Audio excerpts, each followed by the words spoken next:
इससे पहले आप सुन चुके हैं कि प्रधानमंत्री श्रीमती इंदिरा गांधी की हत्या हो चुकी थी और लोग सरदारों को आतंकवादी करार देकर उनके साथ खूनी होली खेल रहे थे। जब खूनी भीड़ मेरी ओर बढ़ी तो मैं एक डॉक्टर के क्लिनिक में घुस गई। कई जिस्मों को भोगने का दम्भ भरने वाला वो डॉक्टर मुझे भी अपनी मर्दानी बाहों का स्पर्श कराने के लिए मेरे सामने दाना डालने लगा। अब आगे सुनिए। दंगे फसाद के बाद की शांति मेरी आंखों के सामने थी। उस शांति में एक अजीब सा कड़वाहट भरा मातम छाया हुआ था। मेरे मन को ढांढस बंधाने के लिए ये सब काफी था। मैं मन ही मन बुदबुदाई, सिर्फ मैं ही दुखी असहाय नहीं हूँ। दंगे फसाद के शिकार ये सभी लोग मेरी तरह बेबस और लाचार हैं। जब इनमें जीने की शक्ति है तो मुझे क्या हुआ जो मैं हताश निराश हूँ।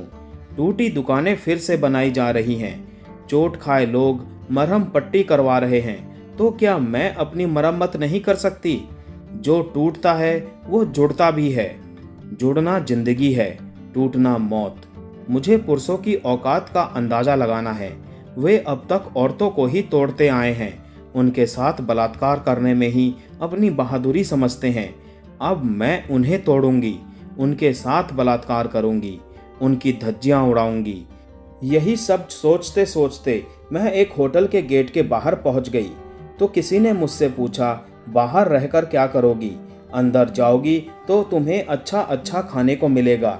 5 स्टार होटल का खाना शायद तुमने कभी खाया नहीं होगा, तो तुम अंदर आ सकती हो।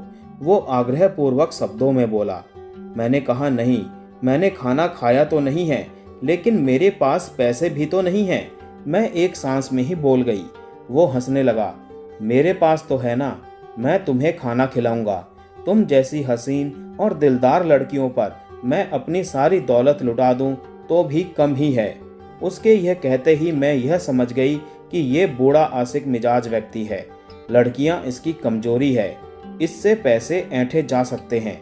मैं ये सोचते ही मारे खुशी के खिल उठी और उसका हाथ थामे गेट से होती हुई होटल में प्रवेश कर गई। वो खाने की मेज पर बैठते ही बोल पड़ा, क्या लोगी? तभी बैरे ने व्यंजनों के नाम वाली सूची मेज पर रख दी और हमारा मुंह ताकने लगा। मैंने कहा, तुम जो खाना मंगाओगे मैं वही खा लूंगी। ठीक है, तो चलो चिकन मटन खाते हैं, आज मौसम भी कुछ ठंडा ठंडा सा ही है। उसके ये कहते ही बैरा चिकन मटन लाने चला गया। खाना खा लेने के बाद वो थोड़ा सहमते हुए बोला, अब तुम कहाँ जाओगी? सुनते ही मेरी तो सांसें ही रुक गई। मेरा तो कोई ठिकाना है ही नहीं, अब इसे क्या बताऊं? ये सोचते ही मैं काफ़ी नर्वस हो गई। वो एक मंझा हुआ खिलाड़ी था। मेरी ओर देखते हुए उसने फिर वही सवाल दोहराया, तो मैं रुक रुक कर बोली, मैं कहाँ जा सकती हूँ? मैं तो बेघर हूँ। कौन कहता है कि तुम बेघर हो? ये इतना बड़ा होटल है, इस होटल में एक कमरा हमेशा मेरे नाम से बुक रहता है, आओ मेरे साथ।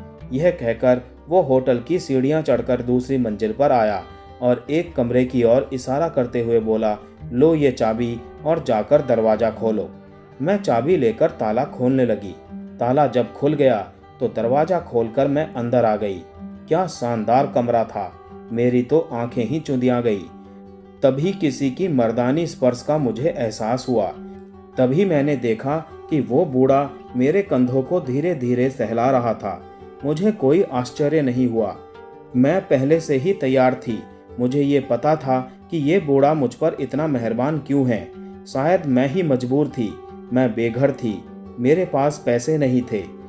मेरे कंधों को सहलाते सहलाते उसने अचानक से चिकोटी काट दी। मैं उछलकर एक कोने में जा खड़ी हुई। उसने बच्चों वाली हरकत कर दी थी। मैंने गौर से देखा, उसकी आंखों में गजब की मादकता झिलमिला रही थी। वो बड़े ही अजीब ढंग से मुस्कुरा रहा था। मैंने कई युवा पुरुषों से भी यौन संबंध बनाए थे, लेकिन उनमें से किसी में भी मुझे कोई पीड़ा नहीं पहुंचाई थी। अब तक मैंने 10-15 बूढ़ों से भी यौन संबंध बनाए थे और वे सभी इस मामले में बदतमीज ही निकले थे।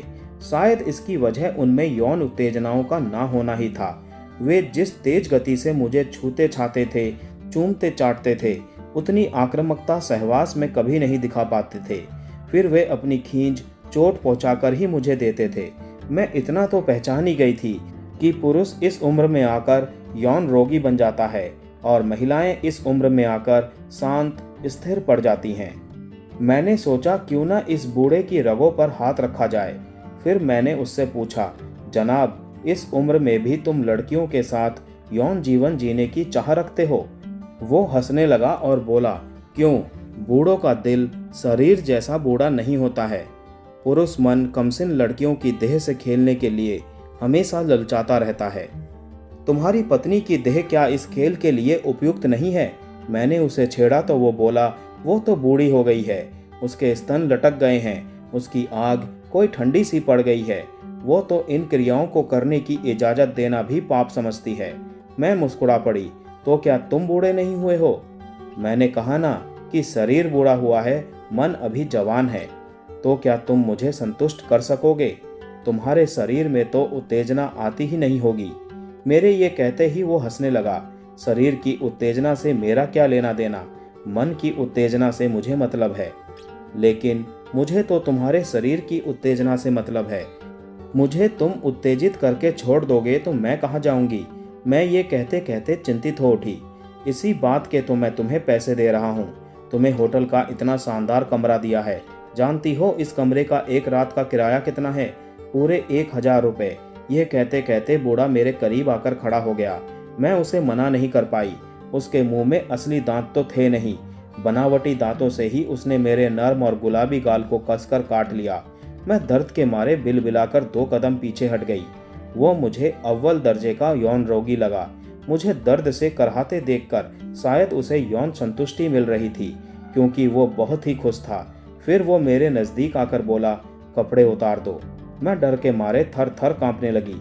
अगर मैंने कपड़े उतार दिए और इसने मेरे सारे शरीर को ही नोच डाला तो क्या होगा? मेरी तो जान ही निकल जाएगी। इतने में वो बोला, कपड़े उतारने के 5000 रुपये तुम्हें मिलेंगे। विश्वास ना हो तो लो ये गड्डी संभाल कर रख लो। 5000 की गड्डी मुझ जैसी खूबसूरत लड़की के लिए कोई ज़्यादा नहीं थी।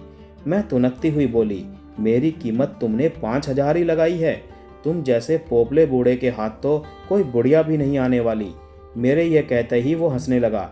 फिर बोला, तो क्या है तुम्हारी कीमत? मेरी कीमत तो बहुत है, तुम किस्तों में भी नहीं दे पाओगे। मैं इतनी मूर्ख थोड़े ही थी कि अपनी कीमत खुद लगाती। उस बूढ़े ने 10,000 की एक और बड़ी गड्डी बैग से निकालकर मेरी ओर सरका दी। फिर वो बोला, अब तो तुम खुश हो? मैं धीरे से मुस्कुरा दी और एक एक करके अपने सारे कपड़े मैंने उतार दिए। मेरी चिकनी जांघों को देखते ही वो किसी भेड़िए की तरह मेरी जांघों पर टूट पड़ा और उन्हें जीभ से चाटने लगा। पसीने से नहाई मेरी जांघें चाटने में उसे जरा भी घिन नहीं आ रही थी। फिर वो मेरी छाती को पकड़कर दांतों से गुदगुदाने लगा। मैं अचानक ही सितकार उठी। मेरे शरीर में ज्वाला सी धधक रही थी, ऐसी सेक्स की आग की ज्वाला जो उसके कांपते हाथों की गर्मी पाकर और भड़कती ही जा रही थी। तभी वो मेरी आंखों की पलकों को चाटने लगा। मैंने घृणा से अपनी सांस रोक ली, क्योंकि उसके मुंह से एक अजीब सी दुर्गंध आ रही थी। मैंने आंखें मूंद कर दूसरी तरफ जैसे ही अपना मुंह फेरना चाहा, उसने मेरे माथे पर अपने बनावटी दांत गड़ा दिए। मैं दर्द से अचानक ही चीख पड़ी और उससे स्वयं को छुड़ाकर करहाने लगी, लेकिन वो वापस मेरे पास नहीं आया। लाल लाल आंख किए मुझे ही घूरे जा रहा था। मैंने देखा उसके मुंह पर खून लगा हुआ था। वो अपनी जीभ से आड़ी तिरछी उसे चाट रहा था। मुझे लगा अब मेरी जान नहीं बचेगी, तो मैं दौड़कर बाथरूम में आ गई और छिटकनी लगाकर अपने आप को संयमित करने लगी। मर्द कितना जानवर होता है, जब कुछ नहीं कर पाता तो गुस्से में औरत को नोचना शुरू कर देता है। मैं ये सब सोच ही रही थी कि वो कमरे से बाहर चला गया। मैं ये सोचने पर मजबूर हो गई कि दुनिया की अधिकतर औरतें पुरुषों से पीड़ित है। मैं तो विवाह बंधनों से मुक्त हूँ, अपना पुरुष बदल सकती हूँ। लेकिन उन औरतों की पीड़ा की तो कोई था ही नहीं है जो विवाहित हैं। पति के मुंह से शराब की बदबू आए या पान मसाले की दुर्गंध आए या फिर सिगरेट की उल्टी ला देने वाली बदबू आए, उन्हें तो बर्दाश्त करना ही होता है।